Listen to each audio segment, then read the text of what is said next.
당첨 내역은 실제 당첨 내역이며 함께하신 분들 모두 축하합니다.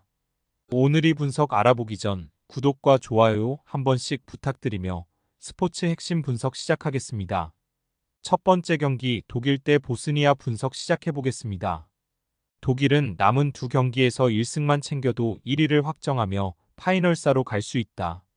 경쟁팀인 네덜란드 원덩에서 무승부를 기록하긴 했지만 홈에서 터진 르월링의 골로 승리한 게 컸다. 비록 이번 일정에는 슈투트의 스타 공격수인 운다브가 부상으로 빠지긴 했지만 그와 필크루그를 제외한 주축 선수가 모두 나선다. 그나브리와 사네, 무시알라 등 미넨을 선두로 이끄는 선수들이 공격진에 나서고 킴미히와 조나단 타 등이 수비를 책임질 수 있다. 보스니아는 강등이 유력하다. 승점 1점으로 최하위에 처져 있는데 남은 두 경기에서 독일과 네덜란드 상대로 전승이 필요하다. 1무만 기록해도 큰 의미가 없고 강팀 원정에서도 공격에 기여를 내리기 어렵다. 에딘 제코를 중심으로 타이로비치와 데미로비치가 경기 내내 적극적으로 골을 노릴 것이다. 독일의 승리를 본다. 보스니아는 헝가리 상대로도 홈에서 완패하는 등 리그어 레벨에서 전력의 열세를 절감하고 있다. 독일 원정에서는 더 어려운 경기가 될 것이다. 공중볼을 따낼 수 있는 클레인디엔스트가 있고 그나브리와 하베르츠, 비르츠와 무시알라가 경기 내내 적극적으로 골을 노릴 독일이 승리하고 1위를 확정할 것이다. 두 번째 경기 알바니아 대 체코 분석 시작해보겠습니다. 알바니아는 조 3위지만 1위와 승점 1점 차이고 조지아 원정을 승리했다. K리그 팬들에게 익숙한 광주의 윙어 아사니가 팀의 주축 공격수로 나서 네이션스 리그에서 팀을 이끌고 있다. 이 경기를 승리하면 1위로 치고 갈 수도 있는 상황이기에 동기부여가 확실한데 바이라미와 투치, 아사니의 스리톱을 가동해 경기 내내 적극적으로 나설 것이다. 체코는 첫 경기 패배 이후 2승 1무를 기록하며 1위로 올라섰다. 조지아 원정 대패로 인해 분위기가 크게 추락할 수 있었는데 반등에 성공했다. 그리고 이번 일정에서 2승을 따내면 다음 네이션스 리그에서 어로 갈 수 있다. 원정이기에 극도로 라인을 올리진 않겠지만 체르니와 패트릭 쉬크, 슐츠 등이 언제든 역습으로 나설 것이다. 접전을 본다. 체코가 알바니아 상대로 홈에서 승리한 좋은 기억이 있긴 하지만 알바니아도 쉽게 상대에게 공간을 주진 않을 것이다.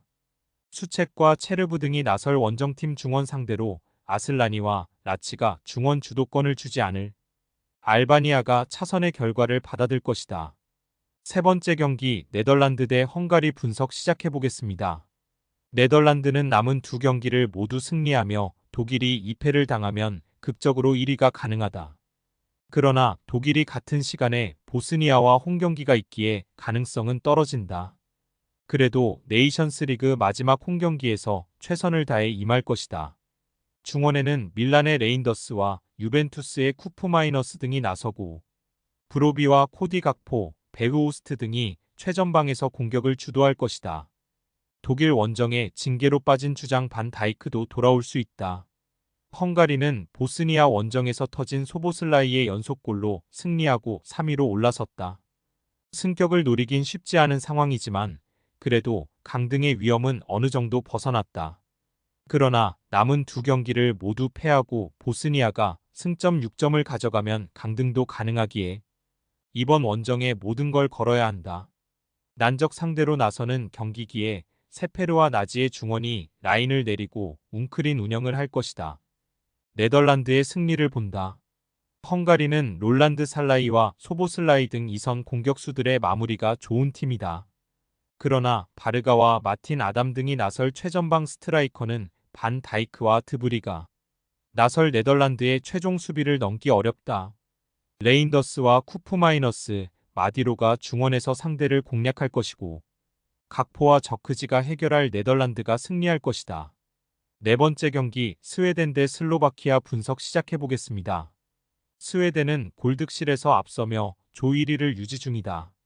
그리고 이번 홈경기를 승리하면 다음 시즌 다시 네이션스 리그 B로 돌아갈 수 있다. 질라탄의 은퇴 이후 다소 침체기에 들어간 상황이었는데 젊은 선수들의 성장 속에 경쟁력을 찾았다. 토트넘에서 손흥민과 함께 가장 중요한 선수인 쿨루셉스키를 비롯해 나나시와 아야리 등이 팀의 중심을 잡고 있고 이번 일정에는 뉴캐슬의 스트라이커인 이삭도 돌아올 수 있다.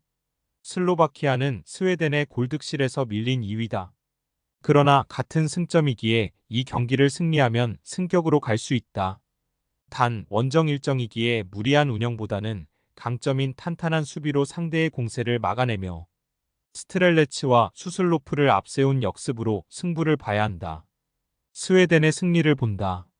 슬로바키아는 팀의 중원 사령관인 나폴리의 로보트카가 돌아왔기에 정상 전력으로 원정 경기에 나설 수 있다. 그러나 안정적인 중앙과 달리 페카릭이 돌파에 고전하는 측면 수비가 불안하다.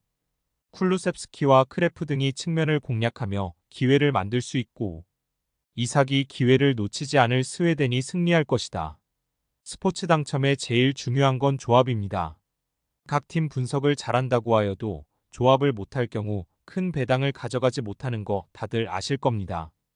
그리고 유튜브에 조합을 올려드릴 수 있지만 좀 더 자세한 정보들과 배당 흐름 및 각종 이슈 등 경기 전까지 어떻게 될지 모르니 조합을 빠르게 유튜브에 올려드릴 수 없는 점 양해 부탁드립니다. 조합 신청은 아래 고정 댓글 링크로 조합 신청 말 걸어주세요. 금전 요구 및 멤버십 가입 조건 일체 없습니다. 좋은 건 서로 나눠 갑시다.